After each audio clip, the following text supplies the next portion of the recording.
Hey guys, you're welcome to my YouTube channel. My name is Oma and I'm glad to have you around today. If you're just stopping by today, hello. If you've been with us, I truly appreciate you. Thank you for staying with Oma. Thank you. Alright, today I want to teach us the importance, something that is very important in spirituality. Yes. Many of us do not know, but I want to throw a little light on it so that even if you don't know, you need to have a little knowledge of these things, okay? And how perfectly it works. Okay, great. Now, spirituality is not physicality. Therefore, when we are dealing with the spirits, we need to, there are certain things we need to observe, and there are certain things we need to be doing so that the spirits will also acknowledge us. Okay? Now, the importance of raising animals in spirituality. Not just animals, but native animals. Spirits tend to draw close to things that has to do with nature. Goats, goats that feed on grasses that grow from the ground. Okay, great. Grass is what? Or maybe a goat that eats the back of the back of yam. All right, and yam is natural. The back of yam is also natural. All these grasses that the goats consume, they are all natural. So as applicable to native cow, native fowl. They feed on natural. They feed on food. They feed on natural. Natural foods. Okay, unlike those other ones, like the native fowl, they always go about fend for themselves. Okay, unlike the agric ones that they always buy feed for. Sometimes they even inject them so that they'll be very big. But you see that when you buy native fowl, when you cook it, it doesn't need it doesn't need so much ingredients for it to be very sweet. Okay, it's just as it happens in the physical, so is it welcomed in the spiritual. The spirits deal with more of natural things. Okay, natural things, nature.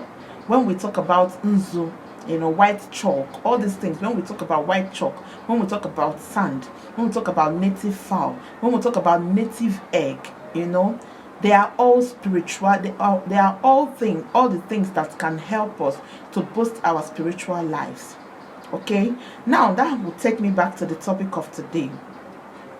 As I'm telling you guys this, okay, this is not something that maybe somebody told me. It has happened in my husband's family. Okay, in my husband's family. So today I want to talk about the importance of raising, native animals in spirituality. Okay, most times, not even certain times, most times it can be used, instead of a human being dying, instead of the owner dying or my family member dying, it can decide to take one of the animals. Okay, now let me tell you guys a story, something that happened. My husband, two of his cousins, that resides in Cameroon. Okay, yes, they reside in Cameroon. Then they were coming back, but they used the boat in coming back. Okay, those days, it's been a long time. All right, yes, they used boat to come back.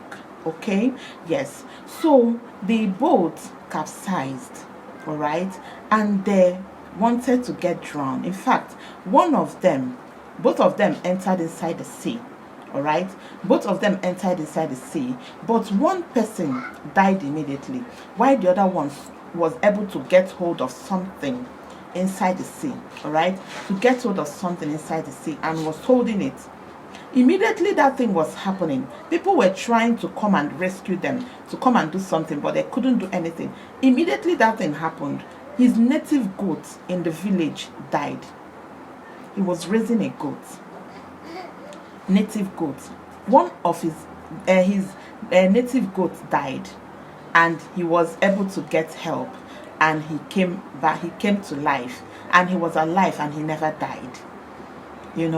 This is spirituality at work.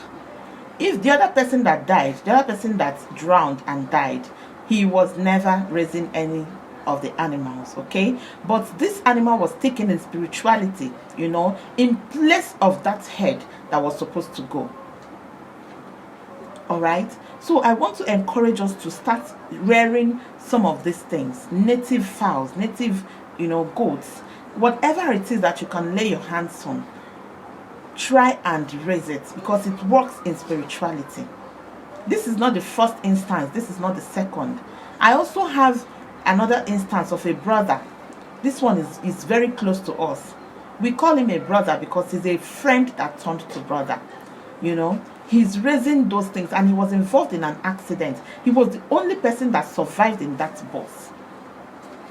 He was the only person that survived in that bus. Everybody died.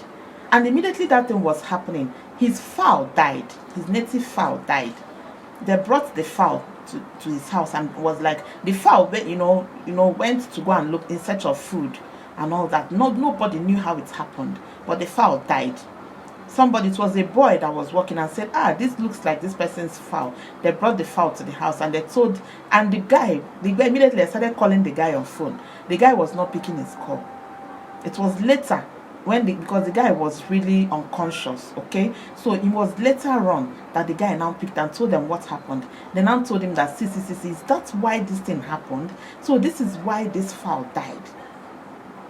So please, whatever you can lay your hands on, try and be raising it, because it can actually obstruct many things for us in spirituality. Like I told you guys, there is a connection between the spirits and native animals.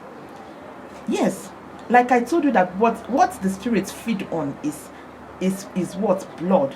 There are certain angry spirits. It could be something that you have done, the calamity you brought upon yourself. It could be the calamity you brought upon yourself, and they have come. They are in search of blood. They want to suck on blood. They want to drink blood. You understand? Instead of taking you, they will take that particular animal that you are raising in place of you. They will take it even without you offering it to them. They will just take it and leave you to stay alive. If you now go for consultation, you will now be told that, oh God, you have a very great, great guardian angel, or you have a good reincarnate, that they really protected you. You were supposed to have died in an accident. These things happen. Sometimes you see that somebody is about to die. They will take the person to the hospital. The person will die, and you all of a sudden you notice that the person just woke up, and then you start calling on doctors and nurses that this person is alive. And then you notice that one of their native animals, the spirits have taken one of their native animals. Okay? Now, let me remind us that it's not really only spirits that are in search of blood.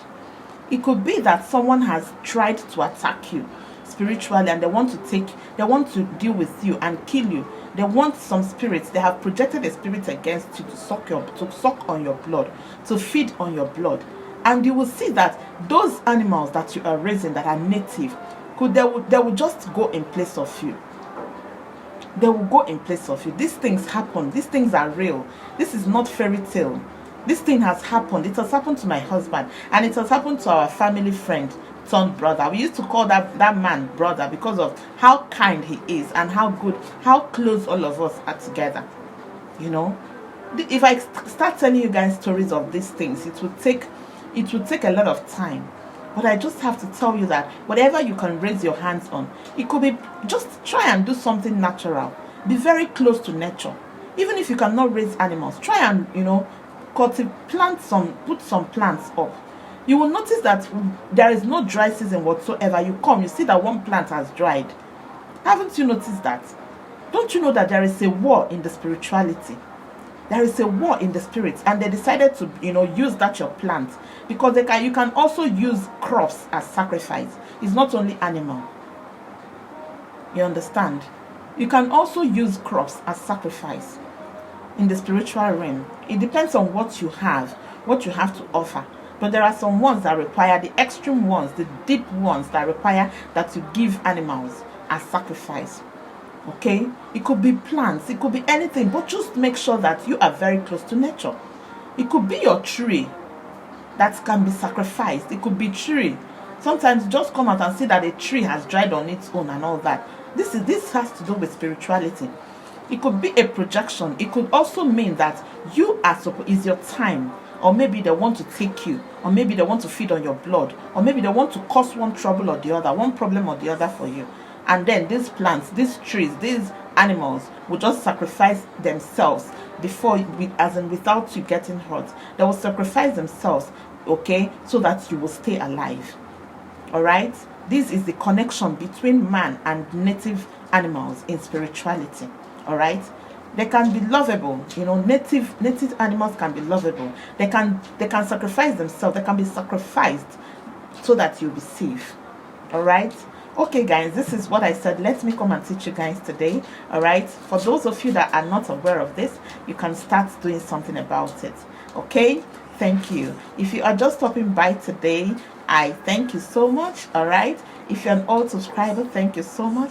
Please, guys, don't forget to click on the subscribe button, put on your notification button on, so that whenever I create a new content, you will always get the notification. All right, please try and click on the like button, like this video, share this video, invite your friends, so that they will also come and share in this wealth of knowledge. All right, thank you, and do have a lovely day.